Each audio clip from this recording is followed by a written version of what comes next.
नमस्कार, दिन भर की बड़ी खबरों में आपका स्वागत है। मैं हूं परवीन शेख। इस बुलेटिन की बड़ी खबरों पर चर्चा से पहले आइए देखते हैं सुर्खियां।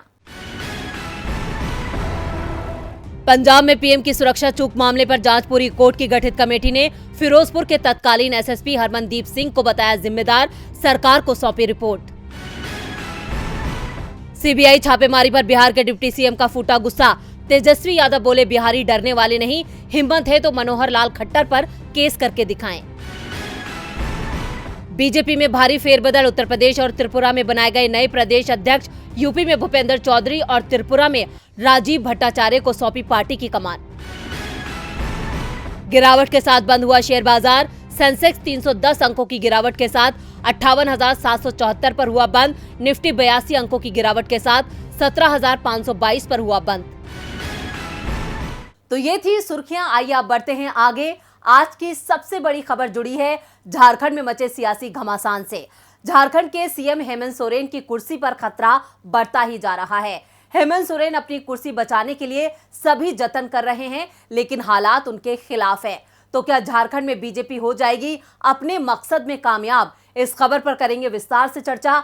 बात होगी बिल्किस बानो के साथ हुई नाइंसाफी पर सुप्रीम कोर्ट के सख्त एक्शन की। साथ ही चर्चा करेंगे पेगासस पर फंसती मोदी सरकार की। वहीं आपको बताएंगे कि कैसे टी राजा पर टूटा कानून का कहर। इसके अलावा और भी कई बड़ी खबरों से हम आपको करवाएंगे रूबरू। तो बढ़ते हैं आगे बड़ी खबर की ओर। झारखंड के मुख्यमंत्री हेमंत सोरेन मुश्किलों में फंस चुके हैं। राज्य की सियासत में बड़ा उलटफेर कभी भी हो सकता है। चुनाव आयोग ने सीएम हेमंत सोरेन पर लाभ के पद पर होने के आरोपों पर अपनी राय राज्यपाल रमेश बैस को सौंप दी है। ऐसे में माना जा रहा है कि हेमंत सोरेन की विधानसभा सदस्यता रद्द हो सकती है। अगर ऐसा होता है तो क्या बीजेपी अपने मकसद में कामयाब हो जाएगी? देखते हैं ये रिपोर्ट। जोहर जय श्री राम, आखिरकार झारखंड में हो गया काम। बीजेपी सांसद निशिकांत दुबे का ये ट्वीट 21 अगस्त का है। इसके बाद से ही ये दावे किए जाने लगे थे कि राज्य के सीएम हेमंत सोरेन की कुर्सी जाने वाली है, और अब ऐसा होता भी दिख रहा है। चुनाव आयोग ने हेमंत सोरेन की सदस्यता को लेकर रिपोर्ट राज्यपाल को सौंप दी है और राज्यपाल रमेश बैस इस पर कभी भी फैसला सुना सकते हैं। दावा किया जा रहा है कि चुनाव आयोग ने सोरेन की विधानसभा सदस्यता को रद्द करने का फैसला लिया है। कुछ रिपोर्ट में उन्हें अयोग्य घोषित करने और चुनाव लड़ने पर रोक लगाने की बात भी चल रही है। वैसे सवाल उठ रहे हैं कि जो रिपोर्ट किसी ने नहीं देखी, उसके बारे में 4 दिन पहले बीजेपी सांसद निशिकांत दुबे को जानकारी कैसे मिल गई? वैसे दुबे ने अपने ट्वीट में किसी रिपोर्ट का जिक्र नहीं किया था, लेकिन ये साफ लग रहा था कि उनका इशारा चुनाव आयोग की रिपोर्ट पर ही है, जिसे लेकर हेमंत सोरेन ने कहा कि ऐसा लगता है कि बीजेपी नेताओं, एक बीजेपी सांसद और उनके सहयोगी पत्रकारों ने खुद आयोग की रिपोर्ट का मसौदा तैयार किया है, जो कि एक सीलबंद लिफाफे में बंद है।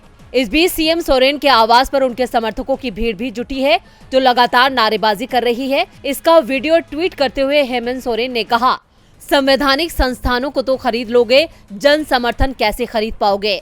झारखंड के हमारे हजारों मेहनती पुलिस कर्मियों का ये स्नेह और यहाँ की जनता का समर्थन ही मेरी ताकत है। दरअसल हेमंत सोरेन पर आरोप है कि उन्होंने मुख्यमंत्री रहते हुए अपने भाई बसंत सोरेन को खनन पट्टा आवंटित किया। ईडी ने कुछ दिनों पहले खनन सचिव रही पूजा सिंघल को मनी लॉन्ड्रिंग मामले में गिरफ्तार किया था। तभी से दावा किया जा रहा था कि सोरेन की कुर्सी कभी भी जा सकती है। मुश्किल में फंसे हेमंत सोरेन ने पार्टी विधायक दल की बैठक बुलाई है। हेमंत सोरेन ने इसकी तैयारी भी शुरू कर दी है। अगर उन्हें सीएम पद से हटना पड़ता है तो उनका उत्तराधिकारी कौन होगा? झारखंड मुक्ति मोर्चा ने साफ कर दिया है कि बीजेपी की सरकार गिराने की कोशिश को सफल नहीं होने दिया जाएगा। झारखंड में मचे सियासी घमासान के बीच अब नए मुख्यमंत्रियों के नाम पर चर्चा जोरों पर है।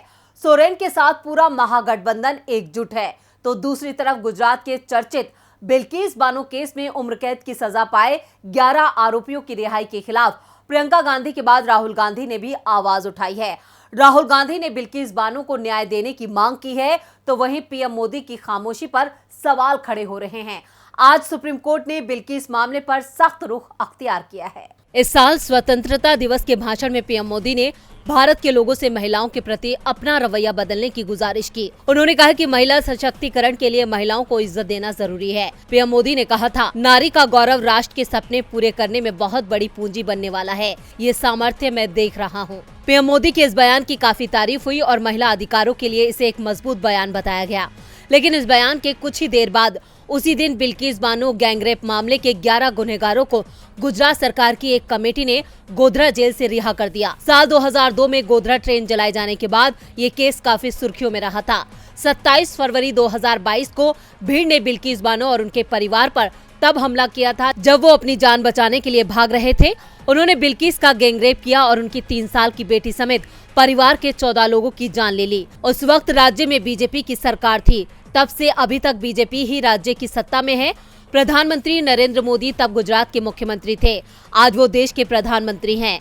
विपक्षी पार्टियों ने दोषियों की रिहाई को लेकर सरकार की काफी आलोचना की है, लेकिन बीजेपी ने इस पर अभी तक कुछ नहीं कहा है, ना गुजरात के सीएम ने और ना ही देश के पीएम ने। लेकिन राहुल गांधी ने बिल्किस बानो को न्याय देने की मांग की है। इस मसले पर केंद्र पर हमला बोलते हुए राहुल गांधी ने आज ट्वीट किया और लिखा कि बेटी बचाओ जैसे खोखले नारे देने वाले बलात्कारियों को बचा रहे हैं। आज सवाल देश की महिलाओं के सम्मान और हक का है। बिल्किस बानो को न्याय दो। हालांकि मामला सुप्रीम कोर्ट पहुंच चुका है, जहां कोर्ट ने गुजरात सरकार और केंद्र सरकार को नोटिस जारी किया और जवाब मांगा। अब इस मामले की सुनवाई 2 हफ्ते बाद होगी। इससे पहले प्रियंका गांधी ने भी बिल्किस बानो मामले पर ट्वीट कर सरकार पर हमला बोला। बलात्कार की सजा पा चुके 11 लोगों की रिहाई, कैमरे पर उनके स्वागत समर्थन में बयानबाजी पर चुप्पी साध कर सरकार ने अपनी लकीर खींच दी। लेकिन देश की महिलाओं को संविधान से आस है। संविधान अंतिम पंक्ति में खड़ी महिला को भी न्याय के लिए संघर्ष का साहस देता है। बिल्किस बानो को न्याय दो। अब देखना होगा पीएम मोदी अपने बचाव में क्या कहते हैं। सुप्रीम कोर्ट के एक्शन के बाद उम्मीद की जा रही है कि बिल्किस के गुनाहगार फिर से जेल जाएंगे। इधर पेगासस जासूसी मामला एक बार फिर सुर्खियों में आ गया है। इस मामले में आज सुप्रीम कोर्ट में सुनवाई हुई। कोर्ट ने पेगासस जांच के लिए एक कमेटी गठित की थी, जो अपनी रिपोर्ट कोर्ट को सौंप चुकी है। तो क्या कुछ निकलकर सामने आया इस रिपोर्ट में और क्या टिप्पणी की सुप्रीम कोर्ट ने, जिस पर घिर गई है मोदी सरकार। पेगासस जासूसी मामले की जांच करने वाली कमेटी ने अपनी रिपोर्ट में कई खुलासे किए हैं। ये खुलासे मोदी सरकार पर भारी पड़ सकते हैं। कमेटी ने अपनी रिपोर्ट में बताया है कि उन्हें जांच के लिए 29 फोन मिले थे, जिसमें से 5 में मालवेयर मिला, यानी इन मोबाइल फोन पर किसी और की भी नजर हो सकती है। लेकिन ये मालवेयर पेगासस के ही हैं, इस पर साफ टिप्पणी नहीं की गई है। कमेटी ने अपनी रिपोर्ट में दावा किया है कि जांच के दौरान केंद्र सरकार से उससे सहयोग नहीं मिला। कमेटी ने अपनी रिपोर्ट में कहा कि इसके कुछ हिस्सा गोपनीय है, इसमें लोगों की निजी जानकारी भी हो सकती है। समिति का मानना है कि इस रिपोर्ट को सार्वजनिक नहीं किया जा सकता है। रिपोर्ट पर टिप्पणी करते हुए चीफ जस्टिस एनवी रमन ने कहा कि ये काफी बड़ी है, इसे पढ़ने में वक्त लगेगा, इसलिए अगली सुनवाई सितंबर में होगी। सुनवाई के दौरान वरिष्ठ वकील कपिल सिब्बल ने कहा, हम नहीं चाहते कि अदालत पूरी रिपोर्ट दे, क्योंकि गोपनीयता को लेकर चिंताएं हैं। लेकिन मेरे मुवक्किलों ने अपने फोन दे दिए हैं। अगर उनमें कोई मालवेयर था तो हमें सूचित किया जाना चाहिए। दरअसल अमेरिकी मीडिया हाउस न्यूयॉर्क टाइम्स ने ये खुलासा किया था कि भारत सरकार ने 2017 में इजरायली कंपनी NSO ग्रुप से जासूसी सॉफ्टवेयर पेगासस खरीदा था। इसका सौदा इजराइल के साथ 5 साल पहले की गई $2 अरब की डिफेंस डील के साथ किया गया था। दावा किया गया था कि पेगासस के जरिए सरकार ने अपने विरोधियों की जासूसी कराई थी, जिसमें 40 पत्रकार, विपक्ष के 3 बड़े नेता, एक संवैधानिक पद पर बैठा व्यक्ति, मोदी सरकार के 2 मंत्री और सुरक्षा एजेंसियों के मौजूदा और पूर्व हेड समेत कई बिजनेसमैन शामिल हैं। मामले का खुलासा होने के बाद कोर्ट ने जांच के लिए 27 अक्टूबर 2021 को सुप्रीम कोर्ट के रिटायर्ड जस्टिस RV रविंद्रन की अध्यक्षता में एक एक्सपर्ट कमेटी का गठन किया था। कमेटी गठित करते समय सुप्रीम कोर्ट ने कहा था कि हर किसी की प्राइवेसी की रक्षा होनी चाहिए। कमेटी में पूर्व IPS अधिकारी आलोक जोशी और डॉक्टर संदीप ओबरॉय को भी शामिल किया गया था। Doctor Oberoi International Organisation of Standardisation से जुड़े हैं। अब इस कमेटी की रिपोर्ट के बाद सरकार की मुश्किलें बढ़ती दिख रही हैं। पेगासस पर फिलहाल बीजेपी सरकार घिरती नजर आ रही है। घिर तो टी राजा भी गए हैं।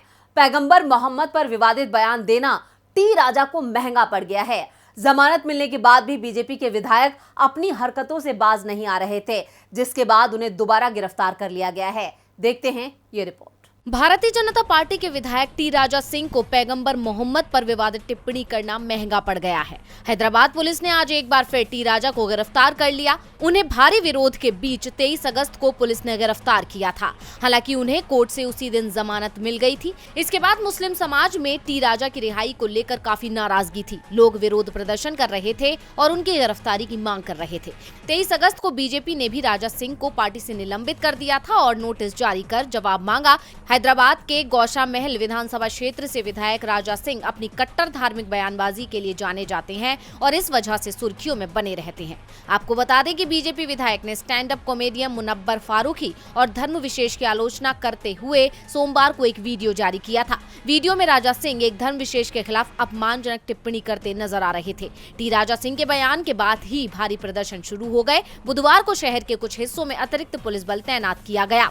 तेलंगाना के गृह मंत्री महमूद अली ने कहा कि सरकार कानून व्यवस्था के मुद्दों पर कोई समझौता नहीं करेगी और अन्य धर्मों की भावनाओं को ठेस पहुंचाने वाले लोगों को बर्दाश्त नहीं करेगी और कानून के अनुसार कार्रवाई की जाएगी। इससे पहले आज राजा सिंह ने कोर्ट के प्रतिबंध के बावजूद राज्य के सांप्रदायिक माहौल के बारे में एक वीडियो जारी किया। उन्होंने दो मंत्री केटी रामाराव और महमूद अली के अलावा सांसद असदुद्दीन ओवैसी और कॉमेडियन मुनव्वर फारूकी पर निशाना साधा। वीडियो में उन्होंने कहा, तेलंगाना में पुलिस असदुद्दीन ओवैसी के हाथों की कठपुतली है।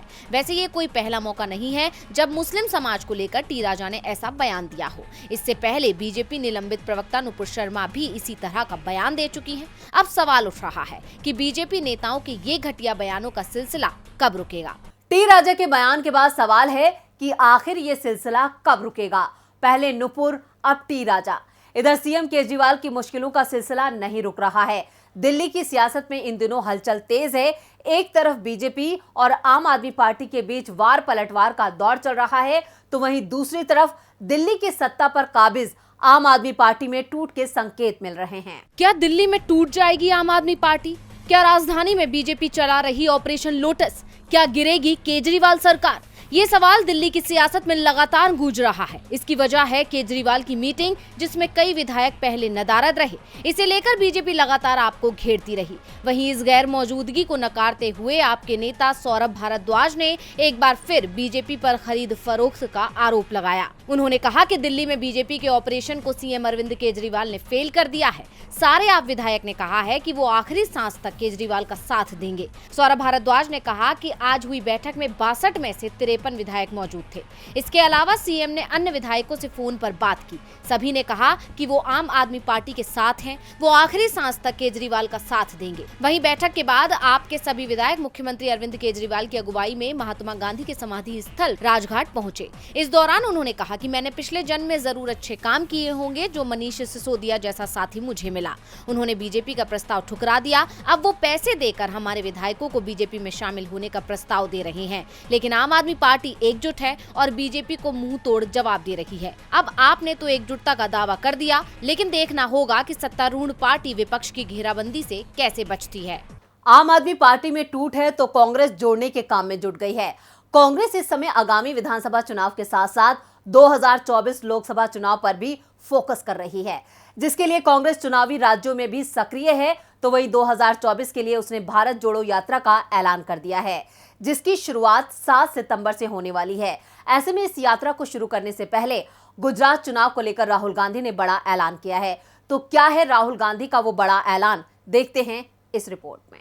लोकसभा चुनाव होने में अभी वक्त है, लेकिन कांग्रेस इस समय का पूरा इस्तेमाल कर रही है और अभी से उसी तरह तैयारी में लग गई है जैसे जल्द ही चुनाव होने हैं। और कांग्रेस का ये उत्साह और तैयारी बीजेपी के लिए खतरे की घंटी है, क्योंकि 2024 के लिए चल रही इस तैयारी का असर विधानसभा चुनावों पर भी पड़ सकता है।